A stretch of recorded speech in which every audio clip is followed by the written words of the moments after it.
Picture this. It's October 1959, and the Earl's Court Motor Show in London is buzzing with excitement. Rock and roll is on every radio, the space race has just begun, and America's tailfins have reached their absolute peak.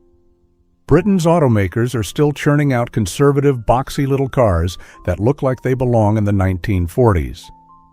Then Ford throws open the curtain on something completely different.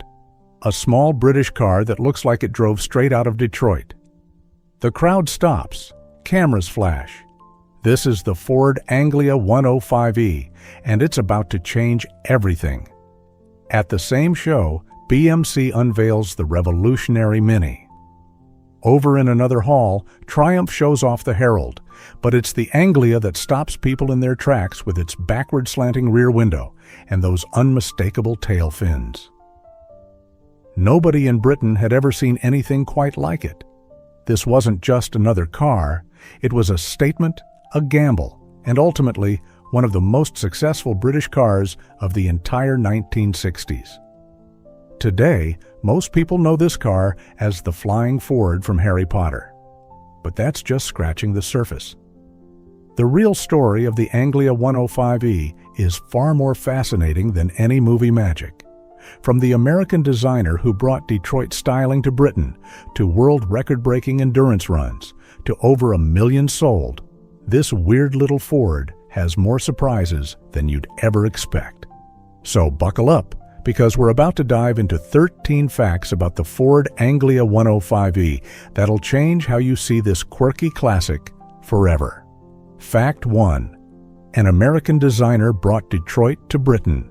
Here's something most people don't know. The Ford Anglia's distinctive American styling wasn't an accident. It was designed by an actual American. Elwood Engel, a designer from Ford's Michigan headquarters, was sent to England specifically to create this car at Ford's brand new Research and Development Center in Birmingham. Now, Engel wasn't just any designer. He just lost the competition to design the new Thunderbird to another designer named John Oros. After that setback, Ford gave him a consolation prize. Go to England and create a new small car. What Engel did was essentially scale down the 1957 Thunderbird's design language and adapt it for the British market. The results were unmistakable. The Anglia 105E featured those distinctive hooded headlights that looked like lidded eyes, just like the Thunderbird. The grille design echoed American Ford styling, though smaller to meet British regulations. And those tail fins? Pure American influence. Ford even conducted extensive wind tunnel testing on the design, something relatively uncommon for small British cars at the time.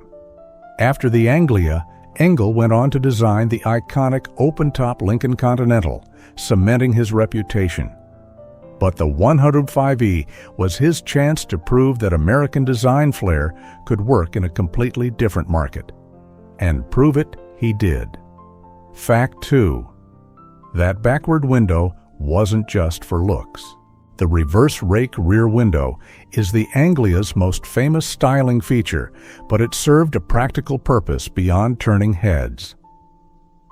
Ford's marketing claimed it would stay cleaner in rain, but the real genius was in cabin design. By slanting the window backward instead of forward, Ford engineers extended the roofline further back without increasing the car's overall length. This created significantly more headroom for rear passengers, a crucial consideration in a small family car where adults often felt cramped in the back seat. The design also improved rear visibility for the driver. Interestingly, this feature was inspired by the 1958 Lincoln Continental, where it was actually an accidental result of designing an electrically opening breezeway rear window. Engel saw the potential and adapted it for the Anglia. By 1959, late-model Lincolns and Mercurys were using similar designs, and even the French Citroën Ami would later adopt this approach. The backward window became so iconic that when Ford's Italian subsidiary created the Anglia Torino in 1964 with a conventional rear window, it lost much of its character. That reverse rake wasn't just weird, it was what made the Anglia unmistakably unique. Fact 3. It set a production record in its first full year. In 1960, the Anglia 105E's first full calendar year of production, Ford manufactured 191,152 units at their Dagenham plant.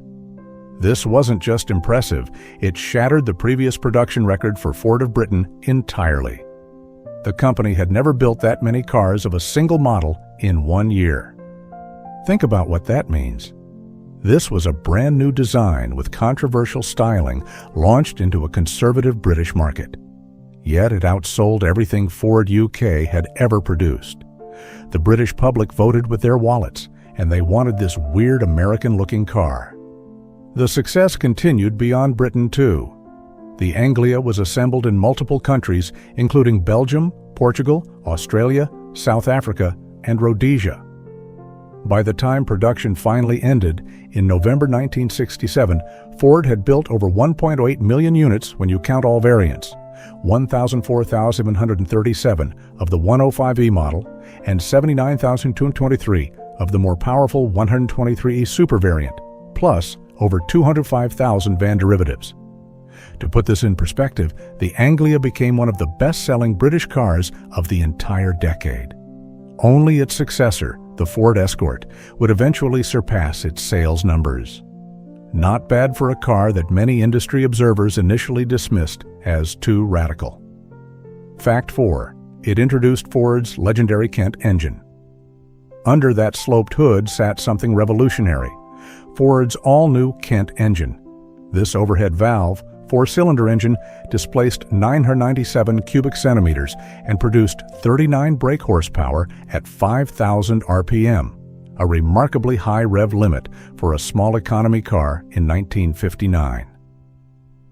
What made the Kent engine special was its over-square design, meaning the cylinder bore was larger than the piston stroke. Specifically, it measured 80.996 meters bore by 48.441 millimeters stroke. This was unusual for British engines at the time, which traditionally used under-square long-stroke designs. The short stroke reduced piston speeds and friction, creating a durable, rev-happy engine that loved to be driven spiritedly. The Kent engine would go on to become one of the most successful engine families in automotive history. Ford continued using variants of this basic design for 44 years, powering everything from the Cortina and Capri to the Escort and even the American Ford Pinto. In motorsport, it became legendary, powering countless race cars and still being manufactured today for Formula Ford racing globally. The engine's external oil pump and filter unit was designed for easy maintenance, a practical touch that mechanics appreciated. This wasn't just any small engine, it was the beginning of a dynasty that would define Ford's small car lineup for decades. Fact 5. It was Ford UK's first 4-speed manual transmission. Here's something that sounds mundane but was actually groundbreaking. The Anglia 105E was the first production Ford built at the Dagenham plant to feature a 4-speed manual transmission. Previous British Fords had made do with 3-speed boxes, which severely limited their performance and efficiency. The new 4-speed gearbox had synchromesh on the top 3 forward gears, second, third, and fourth, though first gear required double clutching for smooth downshifts, a common limitation of the era. In September 1962, Ford upgraded to a fully synchronized box on the 1198cc powered models, making them even easier to drive. This might not sound exciting by modern standards, but in 1959, a 4-speed transmission in a small, affordable British car was a significant advancement. It gave the Anglia better acceleration and more relaxed highway cruising than its 3-speed competitors. The gearbox's center-mounted shifter featured relatively short, precise throws that made the car feel sportier than its modest power output suggested. The transmission proved remarkably durable too. Many Anglias logged hundreds of thousands of miles on their original gearboxes with nothing more than regular oil changes. It was this combination of the Kent engine and 4-speed gearbox that made the Anglia such a pleasant car to drive for its class. Fact 6. Two brothers set 6 world records at over 83 mph. In October 1962, twin brothers Tony and Michael Brooks, both just 24 years old, did something extraordinary with a modified Anglia 105E.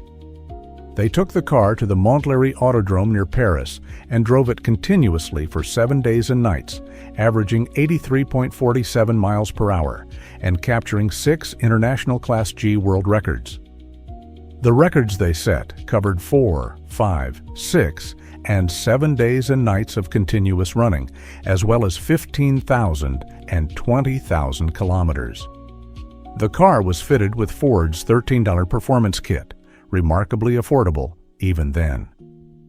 Throughout the entire week-long ordeal, the only maintenance required was tire changes. No mechanical repairs, no breakdowns, just relentless punishing speed for 168 hours straight. This wasn't a specially built race car with a hand-assembled engine. It was a production Anglia with bolt-on modifications that any enthusiast could buy and install. The durability this demonstrated was extraordinary. Few cars of any size could maintain highway speeds continuously for a week in 1962, let alone a small economy car with barely a liter of displacement.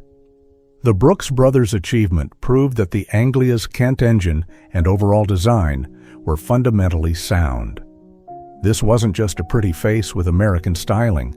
It was a genuinely tough, capable automobile. The record run became a major marketing point for Ford and solidified the Anglia's reputation for reliability. Fact 7. The standard model was stripped down to beat the Mini on price. When Ford launched the Anglia 105E, they offered 2 versions, the Standard and the Deluxe. The Standard model was stripped down to an almost absurd degree, all in pursuit of one goal, undercutting the revolutionary new Mini on price. The Standard Anglia came without a glove box lid, no passenger sun visor, no temperature gauge, no carpets, just rubber mats, minimal chrome trim, and a narrower painted grille instead of the Deluxe's full-width chrome grille. It was transportation reduced to its absolute essentials. Yet even in this Spartan form, it was still a proper 4-seater with a full-size trunk and better interior space than the Mini.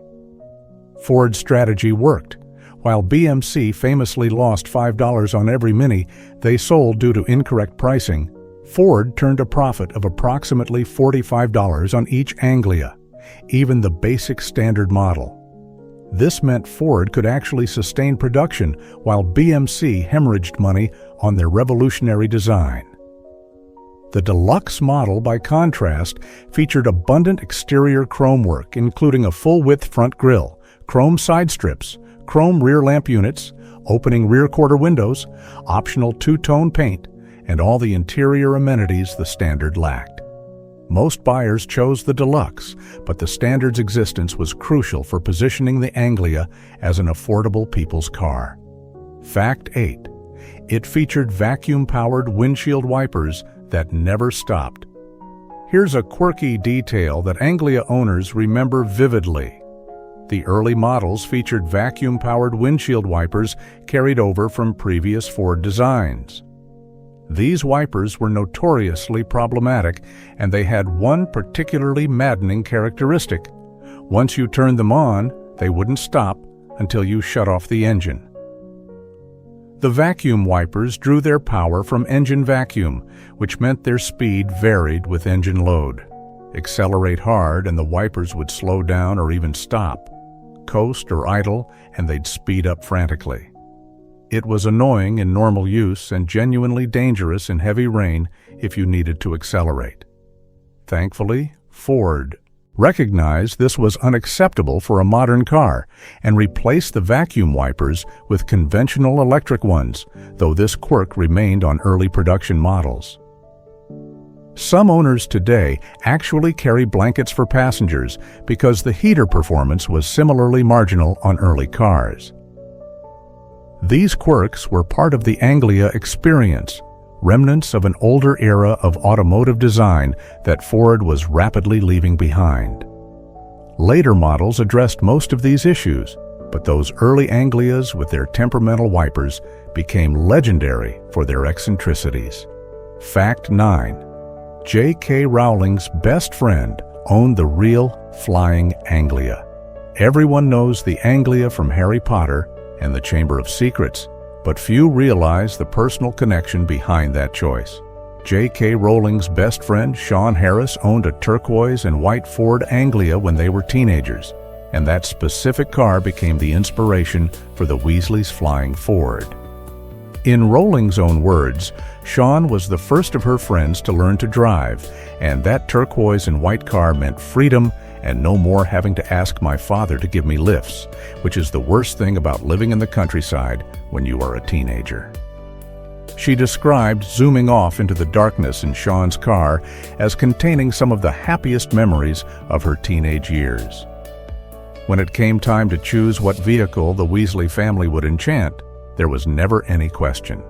It had to be Sean's old Ford Anglia. The Chamber of Secrets book is actually dedicated to Sean Harris, cementing the car's importance in Rowling's life and creative work. The production used 16 different Anglia 105E models during filming for various scenes and stunts. Today, these movie cars have become highly collectible, with singer Liam Payne reportedly paying a six-figure sum for one, which he displays in his garden. Fact 10. It cost less than the Mini, but made more money. Here's a financial fact that reveals just how well engineered the Anglia was. While the revolutionary Mini was priced at just under the Anglia and sold in massive numbers, BMC lost money on every single unit. Ford, meanwhile, profited on every Anglia they built. The Mini's designer, Alec Isigonis, had created a packaging masterpiece, but hadn't considered production costs. BMC's management accepted his figures without proper costing analysis, resulting in a car priced at around $496 that cost more to build. Ford's financial team, in contrast, had costed the Anglia to an inch of its life, as one historian put it. The base Anglia's price of $610, including $180 in taxes, was only slightly higher than the Mini. But Ford's economies of scale, part sharing, and simpler construction meant healthy profit margins. Reports suggest Ford made approximately $45 profit per car, a substantial sum in 1959 that multiplied beautifully when you're building nearly 200,000 units per year. This financial success meant Ford could invest in improvements, expand the model range, and continue production profitably for 8 years. The Mini became an icon, but the Anglia was a sustainable business success, proving that clever engineering and careful cost management were just as important as revolutionary design. Fact 11. Production moved to a revolutionary new factory. In October 1963, Anglia production shifted from Ford's historic Dagenham plant to a brand new facility in Halewood, near Liverpool, on Merseyside. This wasn't just any factory, it represented Ford's investment in the future of British manufacturing. The Halewood plant was far more automated than Dagenham, featuring modern assembly line techniques that improved quality and efficiency. The move allowed Ford to increase production capacity while simultaneously using the Dagenham facility for other models. At Halewood, the Anglia shared assembly lines with the newly introduced Corsair models. This factory would go on to become one of Britain's most important automotive manufacturing sites, eventually producing the Escort that replaced the Anglia, and later building Jaguars and Land Rovers. The decision to move Anglia production there demonstrated Ford's confidence in the model's continued success. Interestingly, the shift to Halewood occurred right around the same time Ford introduced the Anglia Super with its larger 1198cc engine. This timing wasn't coincidental. The new factory's improved capabilities made it easier to handle multiple powertrain options on the same assembly line. Fact 12. The Anglia Super was nearly as fast as a V8 Mustang's top speed. In September 1962, Ford introduced the Anglia Super, designated 123E, with a larger 1198cc version of the Kent engine producing 48.5 brake horsepower. This doesn't sound like much, but the power increase from 39 to 48.5 horsepower represented a 24% bump in a car that weighed barely 1,600 pounds.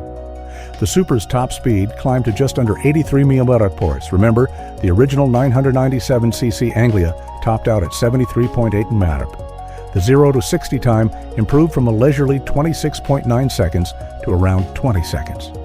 More importantly, the Super featured full synchromesh across all 4 gears, making it much easier to drive enthusiastically.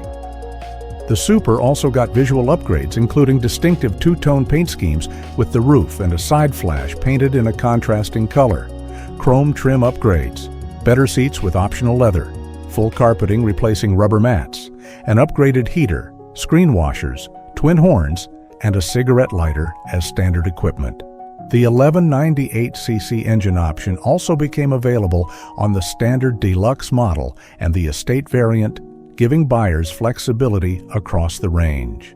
This engine shared components with the newly introduced Cortina, benefiting from Ford's parts bin strategy while giving the little Anglia genuinely peppy performance for its class.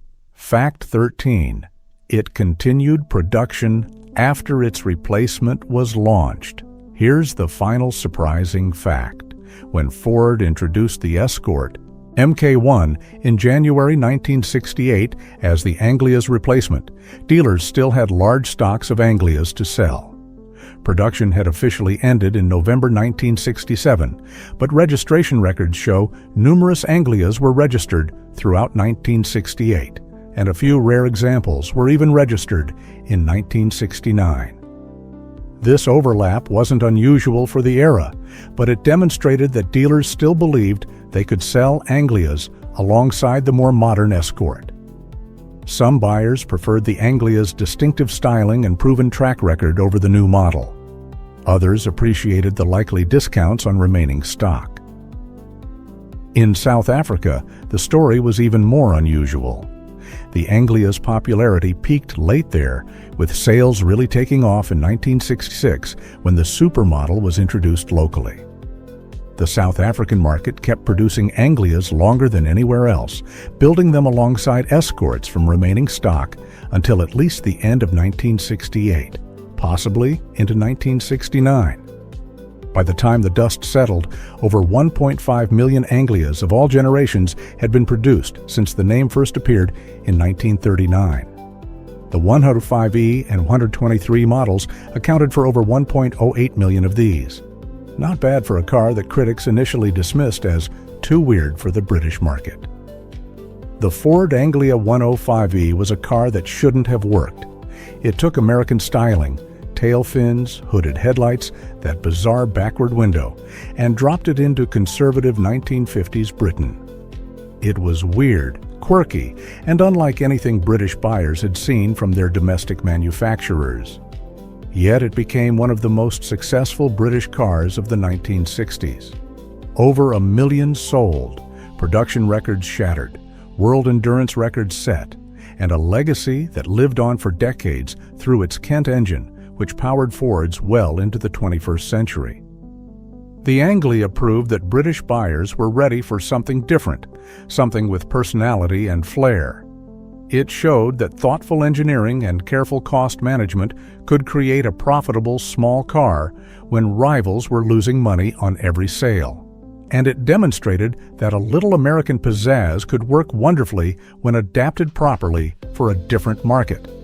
Today, the Anglia 105E is experiencing a renaissance. Values have climbed steadily as collectors recognize its historical importance and distinctive character. The Harry Potter connection has introduced it to new generations who might never have known about this quirky British Ford otherwise. So here's where you come in. Have you ever owned or driven an Anglia 105E? Maybe your grandparents had one, or you remember seeing them on the streets as a kid? What are your experiences with this weird, wonderful little Ford? Drop your stories in the comments below. I read every single one, and nothing strengthens a community of car enthusiasts like sharing memories and experiences. And if you enjoyed diving deep into the history of this underappreciated classic, do me a favor. Hit that subscribe button and tap the notification bell. We've got plenty more fascinating automotive history coming your way, covering all those quirky, interesting cars that deserve more attention than they get. Also, if you found this video interesting or learned something new, give it a thumbs up. It really helps the channel grow and lets me know what kind of content you want to see more of. Maybe you've got suggestions for other unusual classics we should cover? Let me know in the comments. Thanks so much for watching, and I'll see you in the next video. Until then, keep those weird classics on the road.